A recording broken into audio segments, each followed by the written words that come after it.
Good evening, good evening, good evening, my brothers and sisters. How are you doing this beautiful evening? We are about to embark on the weekend, but before we embark on the weekend, my brothers and sisters, let's come to the dinner table and have a good meal, and a good meal with soul food that's good for your soul. Especially, my brother and sister, if you are interested in getting into a relationship, maintaining a relationship, and making it successful. Now, my brothers and sisters, go ahead, pull up that chair, get at this dinner table, because we got plenty of good food. If this is your first time at the dinner table, allow me to introduce myself. My name is Tony M. Tuma, and I speak on relationship. I speak on relationship from a strong believer in the book of Genesis. God is one established a relationship how it should be between himself and a man, himself and a woman, and the man and a woman, and the man and a woman worshiping God together as one. That's the position that I come from. Now, if you believe in a relationship other than the way it's stated in Genesis, with God being the author of the relationship, you have what is called free will. You can do whatever you choose to do, but I choose to offer the meal of the book of Genesis when God created the man Adam and he brought Eve to Adam, and that's the position that I come from. Now I'm on two different platforms. If you are on the book, I may say something to those that are on the tube. I call out their name and read out their comments. You may not see it. And vice versa. Those of you that are on the tube, you may not see the comments of those that are on the book, but I will call out their name and say something about the comments. If you, during the course of our dinner, my brother and sister, if you have a question or a comment, I would like for you to feel free to express yourself, but let's be very respectful at the dinner table because we're family here and we may have guests, okay? And with that said, my brother, and with that said, my sister, we need to look at the menu for tonight because we got some good food for the soul. And I know that you do not want to get up from the dinner table without listening to and we having a discussion about this topic. Now, this particular topic that's on the menu, there are a lot of couples that are experiencing this right now as we speak.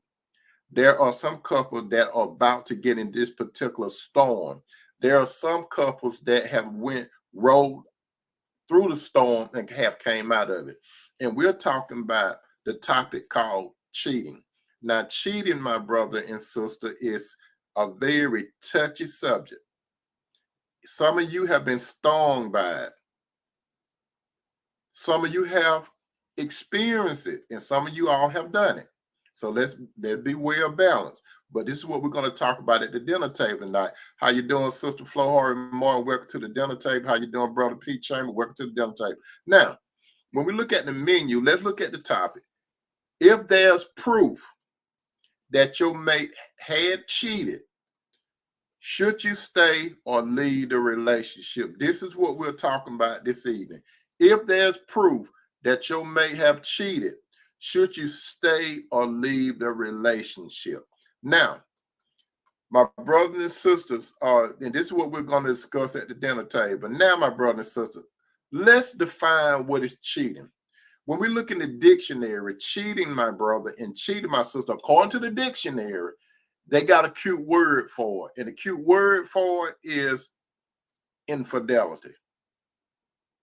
You all know infidelity. That's a little cute word for cheating because the word cheating is too harsh, right? So, or here go another little cute word, an affair. That's another cute word, right? So, according to the dictionary, cheating in a relationship is defined as the act of engaging in an emotional or sexual intimacy with someone outside the agreed upon boundary of your marriage or relationship. Now, that's according to the dictionary. But let's look at it. Let's look at it from God's point of view, okay? Now, God's point of view, God does not call it cheating. God calls it what it is. And what it is called adultery. Now, adultery biblically is defined as the voluntary sexual intercourse between a married person and someone other than his or her spouse. Now, you see how God defined it? God defined it as adultery. And in order to commit adultery, a man and a woman has to be married. Now, this what we're about to talk about tonight. Some people not going to like it, and some people not. But I'm here, my brother and sister. I'm not here to give you no. I'm not here to give you no sugar. I'm not about to put no sugar in your tea. I'm about to put some salt on your steak. And what else does salt do? I have said it before. As you know, salt can do three things. It can preserve, it can give flavor, or it can irritate. That's what salt does. Like if you have a big piece of steak, you don't put sugar on the steak, do you? You put salt on the steak, and what does it do? It gives it flavor. If you have a steak in the refrigerator, and the refrigerator break down until you have to wait till you get paid on Friday, what can you do? You could put some salt on the steak, and what the salt does, it preserves the steak. Or salt. If you have an open wound and it just take a little dab of salt to hit that wound, you're gonna burn. It's gonna burn that cut. If you just have a dab of salt and flip it in your eyes or somebody's eye, it's gonna burn it. So tonight, the part about the salt is more so lean on it's gonna burn. It's gonna burn you, my brother. It's gonna burn you, my sister, when it comes to adultery. Now, remember, in order to cheat, listen to this very carefully. You see the definition giving you the position of the world standpoint, because the dictionary say emotional or sexual intimacy with someone outside the agreed upon boundary of your marriage or relationship. Whereas God, he's tightening the bolts. God is saying between married people and someone outside of the marriage. And let me put this out there, my brother and sister. Like, I'm going to tell you, some of you brothers and sisters that are married, if you're dealing with someone outside of your marriage, that person that you're dealing with outside of your marriage and know that you're married, if he or she call you a cheater, they can't really call you no cheater. You know why? Because they participating in it. And that's the hypocrisy in this particular act.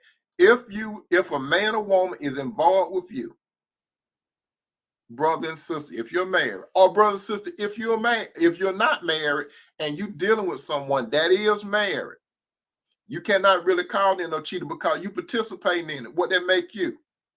You're a part of it. And that's the big hypocrisy in a lot of this. How you doing, Sister Tierra? Welcome to the dinner table. Now, Jesus get a little deeper. Jesus does not call it an affair. Jesus does not call it infidelity. Jesus does not call it cheating.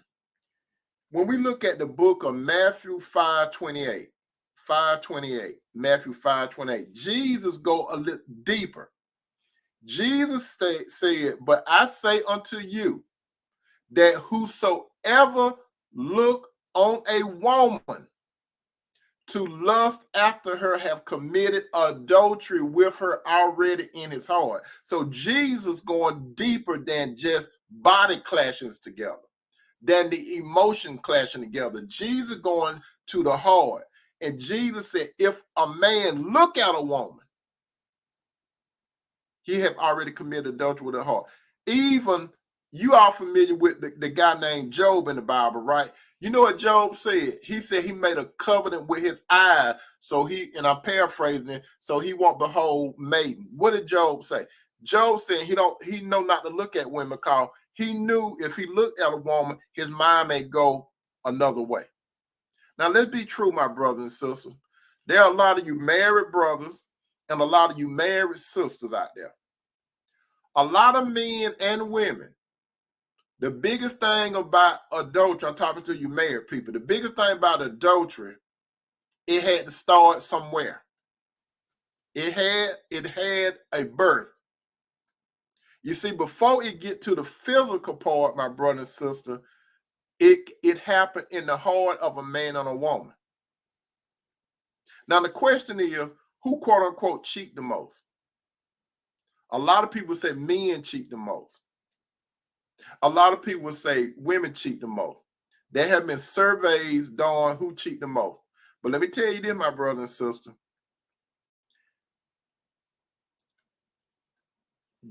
Sister, don't take this the wrong way, okay? Don't take this the wrong way. Yes, men do cheat. How you doing, Sister Phillip? Welcome to the dinner table.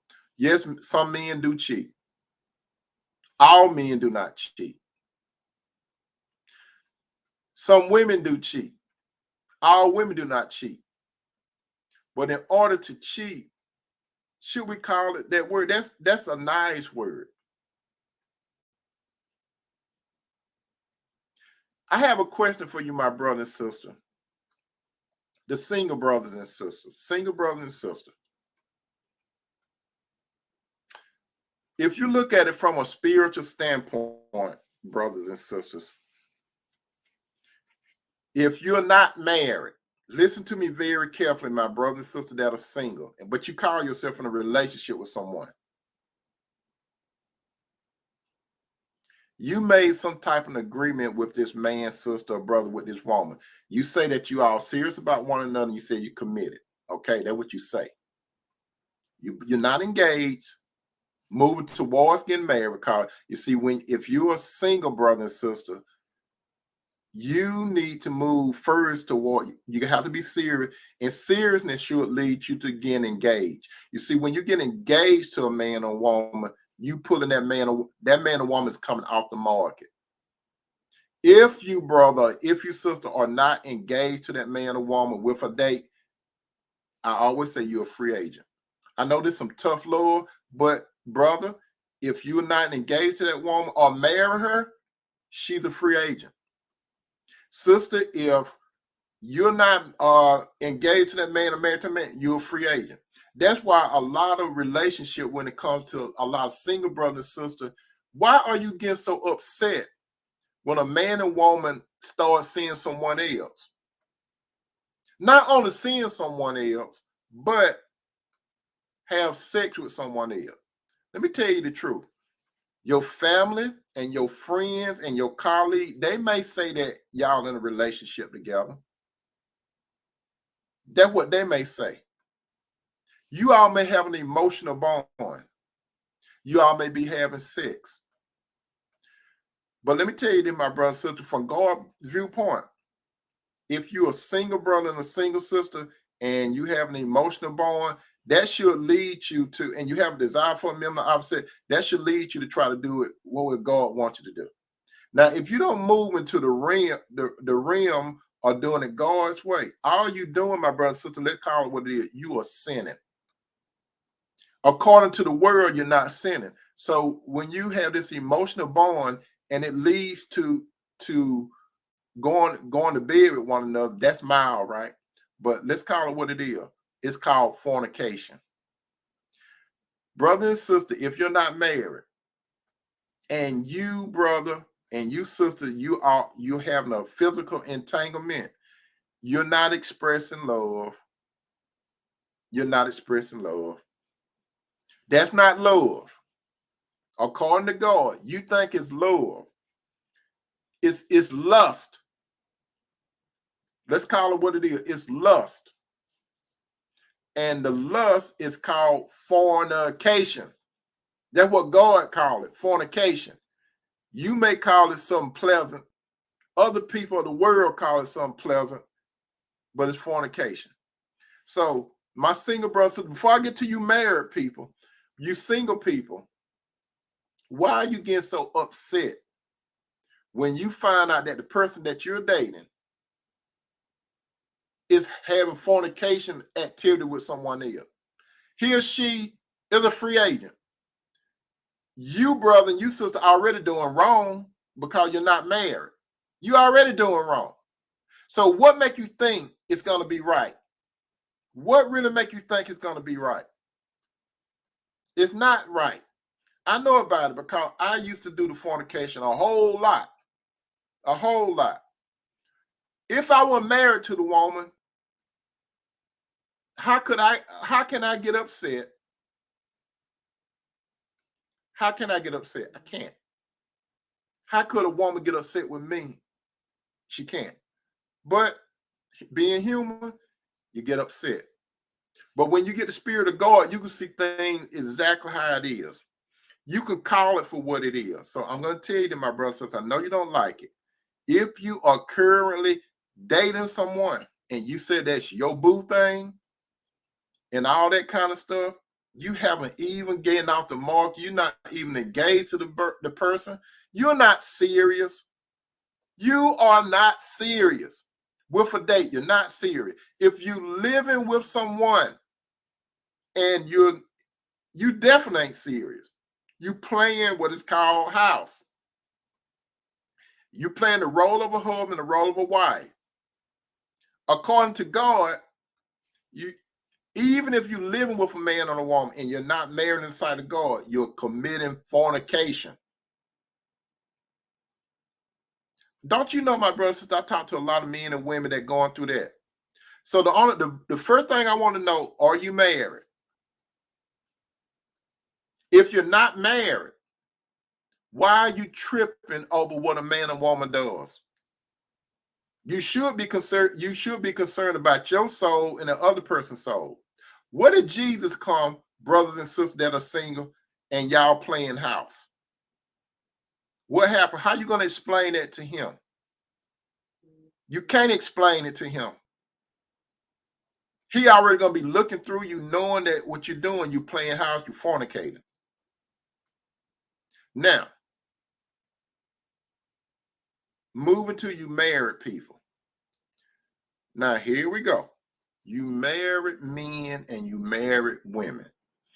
If there's proof that your mate have cheated, in order for your mate to cheat, brothers and sisters, are you, let's answer this question, are you married to that person?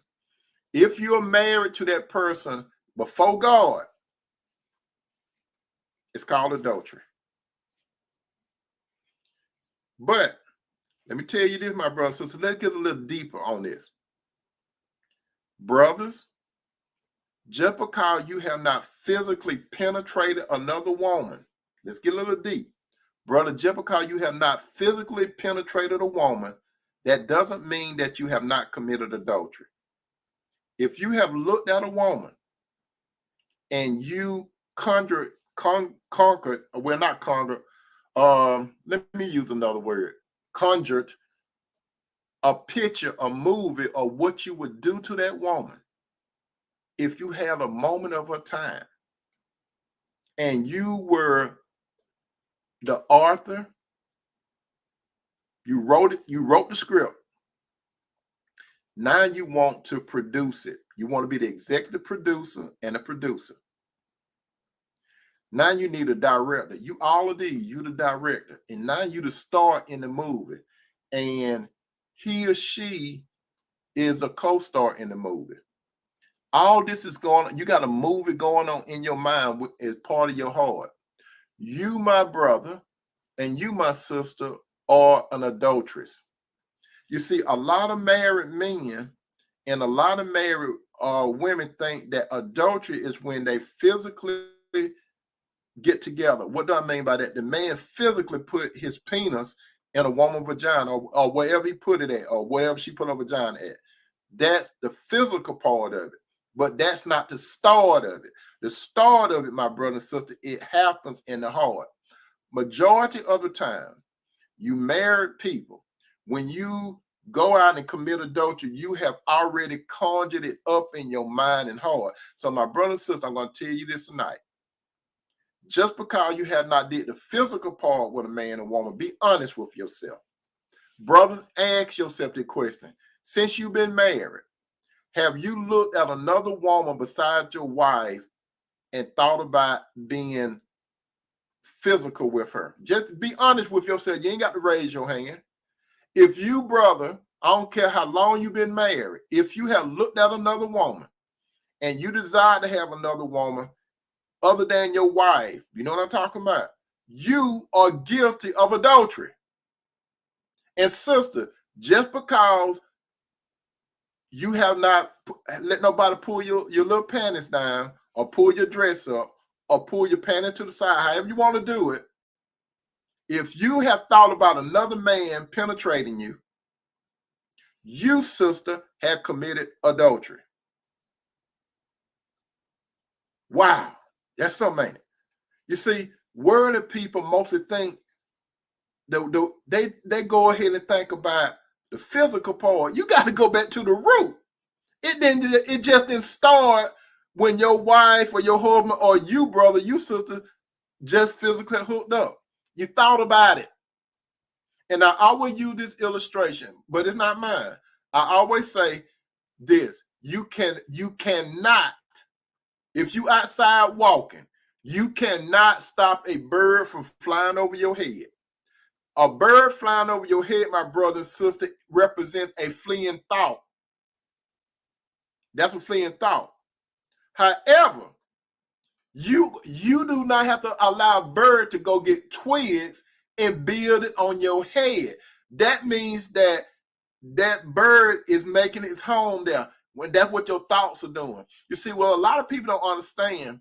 There's a difference with temptation. You see, when temptation comes, brother and sister, if you are married, temptation gonna come your way. And we ain't talking about those guys from Motown.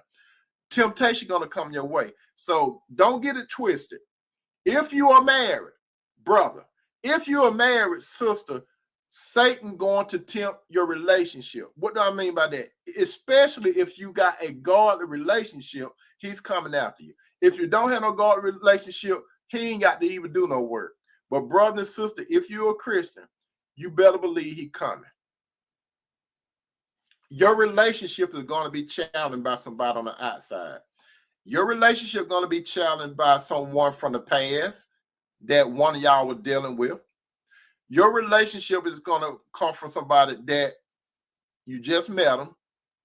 But Satan know what you like, brothers. He know what you like, sister. Sister Phillips said, agree. But I also believe that married couple that God didn't bring together is not just coming adultery, but fornication and we'll call God. They're still single and having sex. Okay, sister, I see your point. Now, brothers, listen to this. What if your wife could read your mind?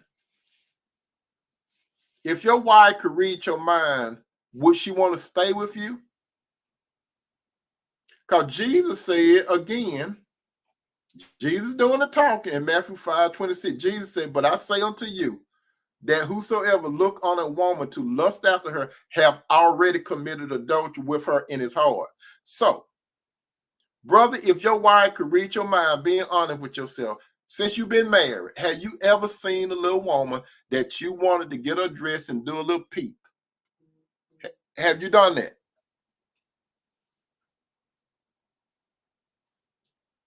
Sister, have you ever imagined a man massaging you besides your husband to get to the ultimate experience of a lifetime? Have you dreamed about it? Because let me tell you something. Now, some of you sisters, you know what I'm talking about. You know how some women do it. I need a massage. I need a massage. Can you give me a massage? You know, that's to get it, the touching. The touching. And what some men try to do. Let's just hang out. Let's come to my crib and I get some cold wine and we can listen to some music and a movie. All of that is a stage because it's a movie that's getting produced by somebody. So brothers and so sisters, it's not cheating. You married brother and sister. I called the title cheating, but I'm getting a little deep in it. It's called adultery. Brothers, what would happen if you married, brother? What would happen if you could read your wife's mind? You know that little nice Christian woman over there. You know, you think your wife possibly have not thought about another man, right? You better be glad, brothers, and you better be glad, sister, that God don't let us read each other's minds. You better be glad. Because if the Lord allowed a married man and a married woman to read one another's mind, it won't hardly be nobody married, especially men. Men ain't no hardly marry no woman thinking that another man have touched her. And let me tell you this, and this free of charge. When it comes to adultery between a man and a woman, it appears, and I have said it before, it appears like women can handle that better than men. If a woman find out that a man have done it, you know what a lot of women do? They think about the long haul. They think about not only have that man committed adultery against me, they think about other things like, what else have he done? Have he been treating me bad? And all that kind of stuff. So women take a whole bunch of stuff under consideration before they decide to leave. That's how a lot of women process stuff. But oh no. When it comes to men, if a man knows that another man have touched his wife, and we know, brothers and sisters, that men and women, when they commit adultery, they may tell their children, if you're going to do it, make sure you have protection. That's so hypocritical, because a lot of grown married people, when they step out, a lot of times they don't tell that person who they're going to cheat with wear protection. No, they like to do it raw.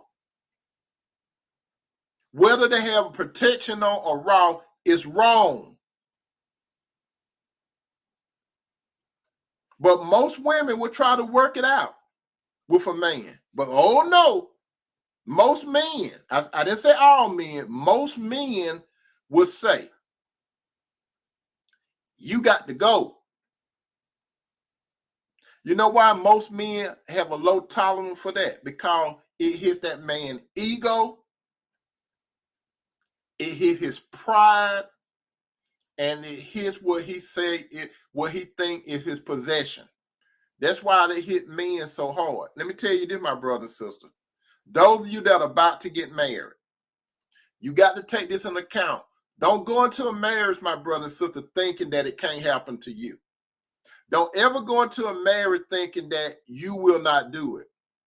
Because let me tell you this, my brother and sister, there have been some things in your life that you said you wouldn't do, but you did it, didn't you? But at one time you said, I would never do it. Don't ever say what you would never do. Always say, I would like to think that I wouldn't do it. Even that man or woman that you love, don't ever say, my brother said, don't ever say this to people. My husband will never cheat on me. Or my wife will not ever cheat on me. Don't ever say it, because you will look like Boo-Boo the Fool if you tell a man or woman that your wife or husband will not do it, and they know the 411 on your husband or wife. They know they out there, and they listening to you. And in their mind, they head invisibly, they head like this, just shaking. If only he or she knew. Sister Phillips said, sir, I heard a priest said that a marriage isn't a marriage until sex. And I agree, because sex causes the two souls to become together as one. A covenant seal, which is why God strongly against sex before marriage. That's a good point, Sister Phillips. And you made a good point. So based on what Sister Phillips said, marriage, you see, that's called consummation. That's why God do not want brothers and sisters to have sex prior to marriage. Now, if you have sex prior to marriage, my brother and sister, you got to understand this. How you doing, Sister Tammy? We're to the dinner table. You got to understand this. Until you get serious and engaged with a date, or you bypass the engagement and get married, you got to understand that man or woman that you say you're in a relationship with, You're not in a relationship with him. You playing. Yeah, you could be grown. You playing. You single. What does single mean? You single. You don't get marriage and single is two totally different things. When it comes to marriage, it's a husband and a wife. If you're not married, you are not husband and you're not wife. Let's get that clear today. You're not husband and you're not wife. But if you planning on getting married, my brother and sister, I'm telling you tonight, do not ever say that it won't happen to your relationship. Let me tell you this, my brother and sister, some of the godliest relationship that you see. Somebody possibly have physically cheated or had adultery with somebody else other than their spouse. If they didn't physically do it, they thought about it, which is you guilty anyway, because you thought about it. And when I said thought about it, you really, really thought about it. You played it out. In 5G, you played it out. So should you stay or should you leave? This is the question. To be, like William Shakespeare say, to be or not to be. That is the question. What you gonna do? I have talked about this before. I'm going to talk about it now. There is an example of adultery in the Bible. We're going to talk briefly about Hosea. In the Old Testament, Hosea was a prophet of God. God told Hosea to go marry a woman named Gomer. And we're not talking about Gomer Pyle. He went back there. We talk about a woman that actually named Gomer. Okay. Who was Gomer? We have established that Hosea was a prophet of God. Now, who is this woman Gomer? Gomer had a very public lifestyle. Gomer was considered the woman, the easy piece. She was the easy piece. What do I mean by the easy piece? You don't have to do nothing. You don't even, like Dawn or something said, you don't have to give her, you don't have to ask her for a number and a dime. I mean, like Jody Watley said, here's a number. Sky. It was Sky. Here's a number and a dime. You can call me anytime. That was Sky. You don't have to give her no you don't even have to ask for a number and a dime. Gomer was down with it. If we bring it to today's picture, the whole football team went through Gomer. They passed her around. Gomer were probably into orgies, everything that you want to name. Gomer was dying for it. But God told Hosea, he said, go marry Gomer. Now, God telling a godly man, a prophet, to go marry Gomer. Let's look at it from a physical standpoint. Hosea heard about and knew about Gomer's past. He knew it. God let him know it. But God told him to marry him. Now, some people say, why would God tell Hosea to marry Gomer? We're going to get to that shortly. God was setting up for us to get us to understand something about his relationship with us, okay? So, just imagine Hosea telling his family and friends he's going to marry Gomer. He probably went to a brothel and didn't want to have sex with Gomer, but said, I'm going to marry you. And she probably laughed it off, and she probably saying, oh, okay, we could do this. And she went married. I mean, she married Hosea. So Hosea, he married a woman that was for the streets, but he married her.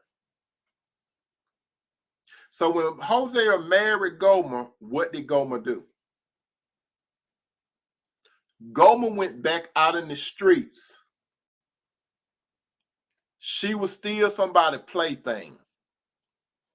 Gomer would love money. Gomer had a pimp. I don't know what his name was, but she had a pimp because God told Hosea to go get her back. So Hosea went to try to get Gomer to come from her lifestyle. But she was up under a pimp, or she was, and we would say, a loan company. He had to redeem her. Key word. He had to redeem Gomer. Do you know what redeem mean? Redeem mean to purchase back that was yours. It was already his, but he had to buy his wife back. So did Hosea leave or he stayed? Hosea stayed in the relationship. He stayed in a relationship. Now, like I said earlier, it's hard. It's real hard for the average man to stay with a woman. With one man, he found out about. But in Gomer place, she was down with a lot of men. Can you imagine what Hosea family thought about him and his friend? They probably said he crazy. Why would you go get a woman for the streets? But he decided to stay. Now, why did I tell you this story about Gomer and Hosea? It represents our relationship, brother and sister, with God. When God redeemed us, he purchased us with Jesus' blood. Just like Hosea, he purchased his wife back with money. He had to get her from this pimp, per se. God had to get her from a pimp. And who is the pimp? Satan. It started all the way back in the Garden of Eden. When Adam and Eve got with Satan, they gave Satan the deed of the world. So when they gave Satan the deed of the world, Jesus had to come to redeem us back from Satan. It's a spiritual thing, my brother and sister. That is why God used Hosea as an example of his son Jesus. And Gomer was an example of the world. Now, my brothers and sisters, let me tell you this, ask you this. Have any one of you brothers, and I have asked you this before, have any one of you brothers ever cheated in your relationship with God? How many of you brothers and sisters have never cheated in your relationship with God on a spiritual level? Have any one of you brothers and sisters been straight up 100% with God? Have you ever did something and you told God that you wouldn't do it no more, but you did it again and again and again? How many of you brothers or how many of you sisters can sit here and tell a bald-faced lie that you have not cheated in your relationship with God? Even Christian men and Christian women have violated the relationship with God by still flirting with Satan, the world. It's spiritual. Then it's material. Now back to the karma man and the karma woman. Should you leave or should you stay? As I said earlier, you brothers, so those of you that considering getting married, there's a strong possibility, brother and sister, that you may commit adultery or your partner may commit adultery. I know you don't, I know this is something that y'all don't want to discuss, but it's reality. It's a possibility. It's a possibility because you, brother, have violated your relationship with God before you said I do to a woman. And sister, you have violated your relationship with God before you had gotten in a relationship with God. On the path to righteousness, said, if my wife cheated on me, I won't divorce. I will get myself another wife for a total of two. All right, brother. All right, all right, all right. But let me tell you this, my brothers and sisters. Listen up. When it comes to adultery, that's a bitter pill to swallow. That's why, my brother and sister, I'm telling you tonight, don't ever put your mate on a pedestal where he or she is flawless. That's the worst thing you could do, my brother, so to put your mate on a pedestal. For example, I love my wife. I love my wife dearly, but I would never put my wife on a pedestal, and I would never say what my wife will and will not do. You know why? Because my wife and we don't be around each other 24/7, 7 days a week.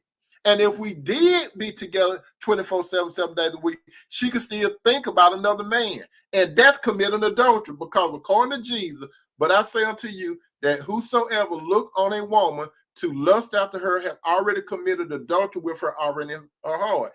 And my wife, she don't need to put me on no pedestal. She do not. She need to put Jesus on a pedestal, not me. And you see, my brother and sister, if you're about to enter into a relationship to get married, it might not happen. Physically, it might not happen. That doesn't mean that your husband, sister, have not thought about peeping up on another woman's dress. And brother, it does not mean that your wife have not thought about another man massaging her. And you all know how massaging goes. You know how a man massage a woman. He start on her shoulder, then work down on her back, and then get down to her buttocks and all that. We already know how it go down. We know how it go down. We know how it is when men want to talk to a woman that gets a nip flick and chill. Let's just stay in tonight. We know the script. It ain't nothing new up under the sun, my brother and sister. A lot of you all can identify what I'm talking about, because you did it before. We understand. Let's be real, my brother and sister. We understand. Even though you were a Christian, my brother and sister, you had a past. I had a past. Cinderella had a past. We got a present, and hopefully we have a future. But thank God, you married people. Thank God he don't let your mate read your mind. Because if God let you read your mate mind, like I said, it'll be a whole lot of people not married today. Because according to Jesus, by looking at somebody, you have already did it. Now, some people say, okay, since Jesus say, whosoever look on a woman to lust after her, it could be a woman too, already committed adultery with her in the heart. Well, if I already did it in my heart, let me go ahead and get busy. That's wrong too. Don't play Jesus like that. You can't play Jesus like that. So, Christian brothers and Christian women, my suggestion to you, if you're married, try your best to work it out. Your marriage can be salvaged. Just like Jesus put up with that crap with me, Cinderella, you brother and you sister, Jesus have put up with our crap when we did wrong. We go to Jesus and we ask God the Father through Jesus to forgive us for our sin. And what does he do? He forgives us for our sin. But it's one thing he does not do. He don't stop the consequences. There's a thing called truth and consequences. If you violate God's laws, he will forgive you as if you didn't do it. However, this is what a lot of people don't understand. He's not going to remove the consequence. Because a lot of times, brother and sister, when we do wrong, what our intent is, okay, God, I know I did wrong. Now I'm telling you I'm sorry. And by me telling you I'm sorry, whatever you got waiting for me, let it come. God don't play like that. It's just like you, brother, you sister, when you was a small child, you did something wrong. Your mama or your daddy told you to go get the belt. Your mama or your daddy said, go get the Hot Wheel track, or picked it up. Your mama or your daddy got a shoe. Your mama or your daddy told you to go get a switch off the tree. And that was the longest walk. That was like walking down, what you call it, the Green Mile. And you go get a little switch, right? And you come back and they said, go get a bigger switch, or let me go get it. Some of you brothers and sisters know that your parent took you to the woodshed. Even though your parent took you to the woodshed, did that eliminate them from loving you? Just think about it. Even though you got a beat down from your mom and dad, you know, now the people come and get your children when you want to touch them, they'll call the police on you. But during my time, you call the police you want to, no action. But, and you know what, my brother and sister, come to think of it, during our time when we were younger, a lot of time, I'm thinking, this is just my thoughts on it. A lot of it turned out better because we were disciplined. You see, a good parent would discipline his or her child because they want a bright future for their child. They want them to go in the right way. So you're supposed to train up a child in the way he or she should go, and they would not depart. They may deviate, but they may not depart. But I'm telling you, my brother and sister, take David, for example. King David. King David committed what is called adultery. He tried to cover it up. Most of the time when you do stuff, my brother said, you try to cover it up. And sometimes you get to the point where you forget to ask God for forgiveness. Then he got to bring somebody in your face, like he brought Nathan to confront David. You see, David committed adultery with Bathsheba. He tried to hide it. Bathsheba ended up getting pregnant. David devised a plan to get her husband to come from fighting for David to go sleep with his wife. He wouldn't do it. So David had a problem. He tried to deceive Uriah the Hittite to sleep with his wife. He wouldn't do it. So what would David's plan be? If I can't deceive and I got to destroy him. So he had the man killed. Then he turned around and married Bathsheba. Was that the end of the story?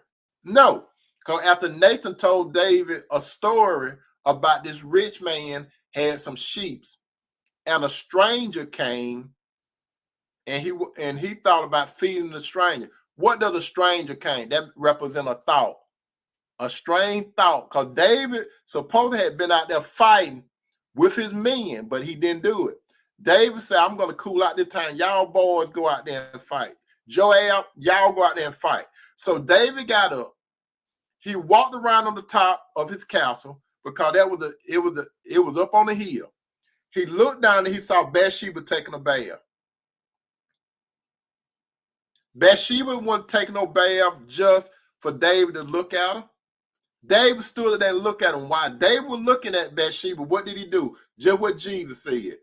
That whosoever look on a woman to lust after her have already committed adultery with her in his heart. So David told his servant, I want you to go get her for me. And you know what his servant did? He kind of gave David a warning. He said, isn't that Uriah the Hittite wife?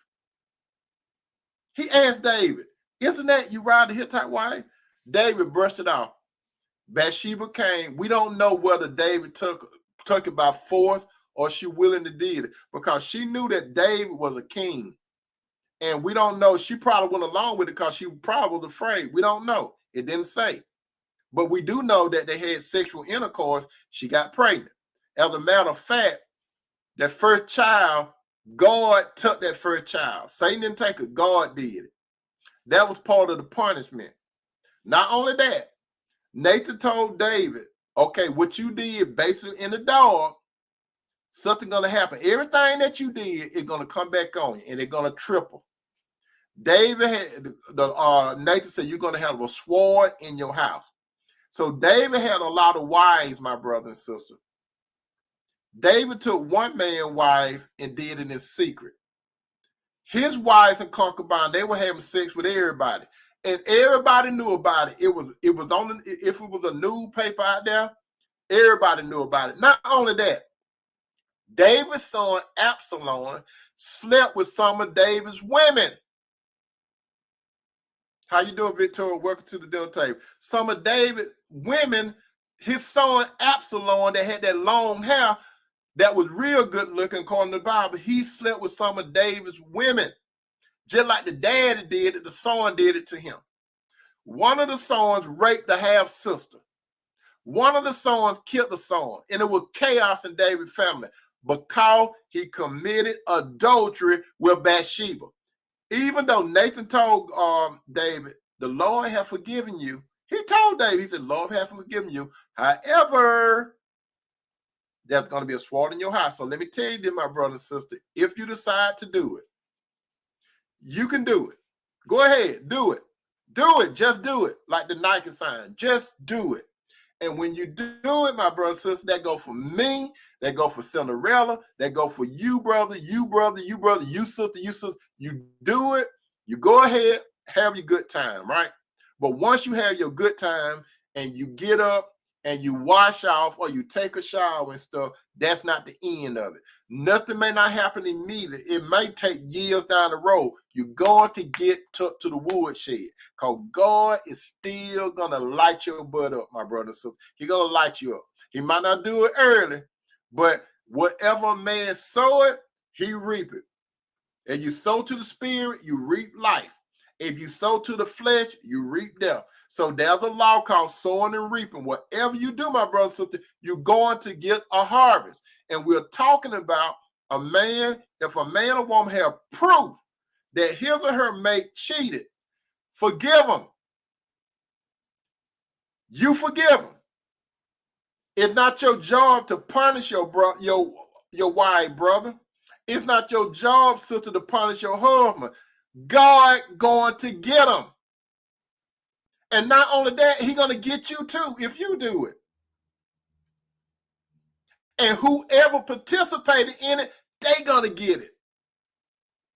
God going to, you remember that, my brother and sister, when we was younger, some of the people in the neighborhood, because they're saying about the village and a child growing up in the village and all that kind of stuff.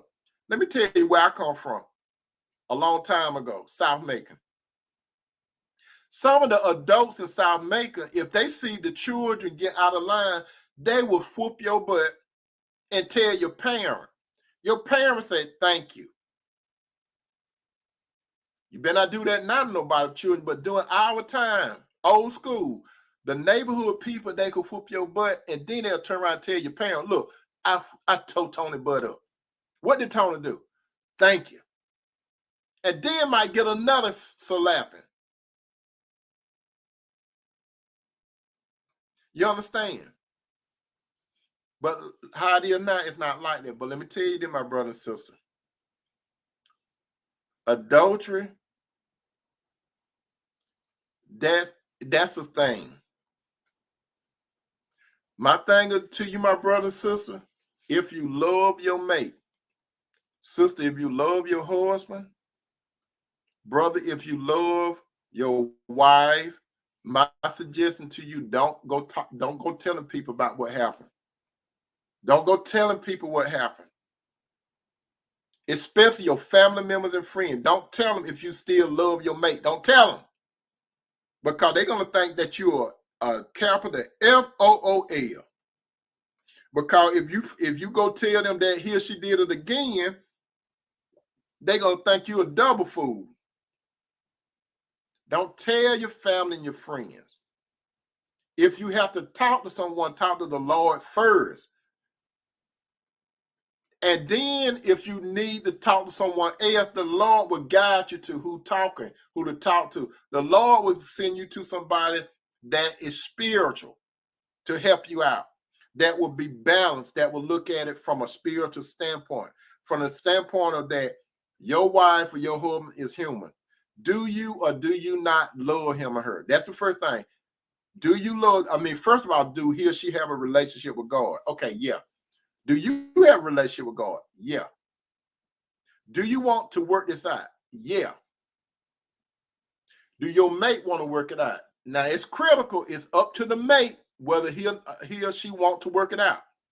But brother and sister, it's nothing wrong with you love your mate, even though he or she went out the back door. You're not a fool. Because if we want to get to the foolish part, we could say, we don't want to call God no fool, do we? Because look how many times we mess up in front of God. Would you call God a fool for forgiving you for doing what you said you weren't going to do no more?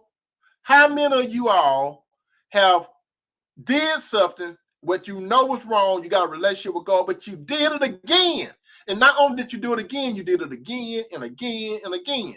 Did God kick you out? No. He did not kick you out. It's up to you whether or not you're going to make a decision and try to reconcile your relationship with God. And that's the same thing when it comes to a man or a woman. You got to think, do I or do I not want to reconcile the relationship? You, brother, you sister, you're not a fool, but if your mate slip out the back door, because you may slip out the back door, you might have slipped out the back door with your mind. That's what a lot of people gonna understand. So some people, you get bent all out of shape when you find out that your man been physical with another woman, or your woman been physical with another man.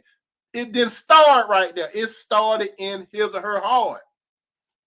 But they had to play it out. They didn't have to play it out. They chose to play it out. So there is hope. There is hope before Jesse Jackson said, keep hope alive. Jesus is the hope. Look at Hosea. If you want to understand anything about taking a mate back from cheating, look at Hosea. He is a primary example from a human standpoint that went and got his wife back. And it appears like they live happily ever after. Now, there's a saying, once a cheater, always a cheater. That is a lie. A man or woman could be reformed by the Spirit of God. It's possible that a man or woman, so if a man or woman cheat or commit adultery, that man or woman could be reformed and not do it again. If he or she choose to. If that man or woman want a relationship with you to last, it's up to him or her to choose to want to work it out. You can't make them work it out. He or she got to make a choice. Do I want this relationship or I do not? Do I want to stay or leave? And you got to think about this too, my brother and sister. If you decide to leave and you go to someone else, you may run into the same thing and it may be worse. It may be worse. It may not. So you got to make that call. Don't call Tyrone. You need to call on God and ask God to show you what to do. Don't go ask your mom and your dad what to do, or your sister and your brother, your guy friend, your girlfriend. Ask God what to do. Ask God to establish your thoughts on what to do. Go to God first and tell God what's going on. He already knows what's going on, but he still wants you to talk to him. And God will lead you into what you need to do, my brother and sister. I can tell you this. If you're married, my brother and sister, more than likely, God may not want you to leave the situation from God's viewpoint, but from Satan's viewpoint, oh yeah, leave them. Like you have some guy friends and girlfriend, the first thing I'm gonna say, yeah, leave them. Leave them. Because let me tell you this, my brother and sister, some of your family and friends, they don't like your relationship anyway. They envious of your relationship and they jealous.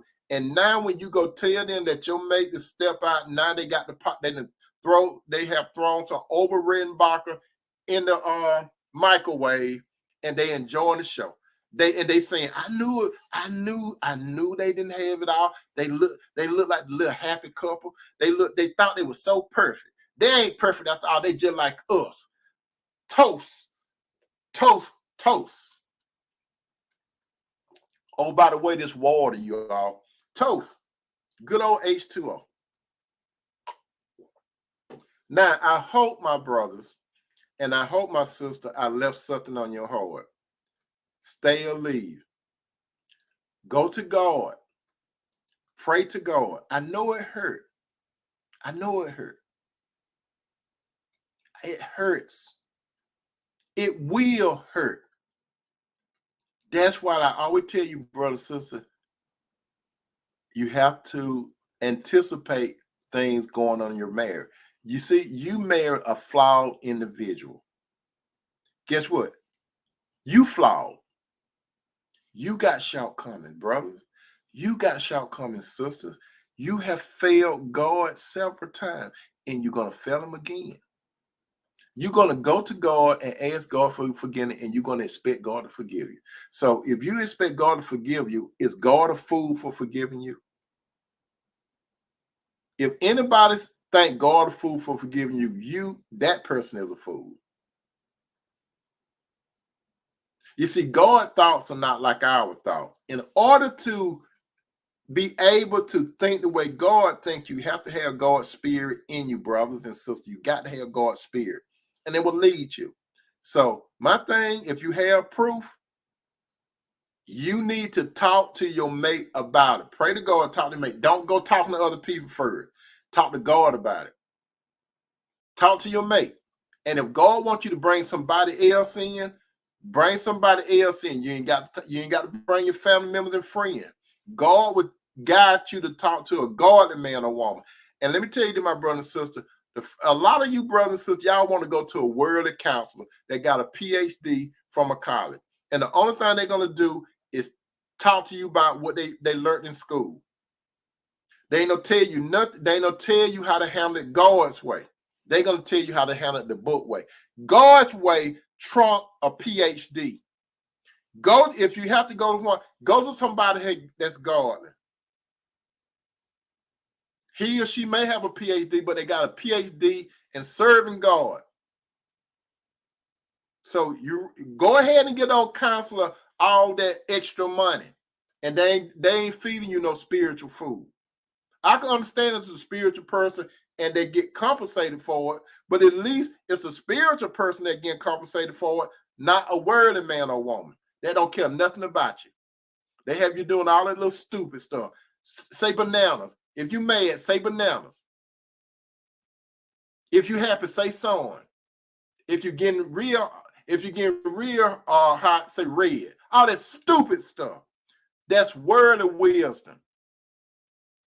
No disrespect to you, worldly counselor. If you're going to use things from Harvard and everything, why don't you use some God doctrine to help some of these men and women instead of thinking about just taking their money? And they doing most of the talking anyway, and you ain't doing nothing but giving your recommendation. Read the Bible so you can tell the people, thus says the Lord. Brothers and sisters, I hope that you enjoyed this. I hope that it helped some of you brothers and sisters. I hope that it really did. If you have any questions or comments, jump in the box and say, wait, ask your question or your comment. If not, get some of this good soul food, put it in one of these carryouts, put it in your freezer, throw it in your microwave, and get it again and share with other family members and friends. Remember that, believe that, say la vie, peace out. Good night, brothers and sisters. From the dinner table.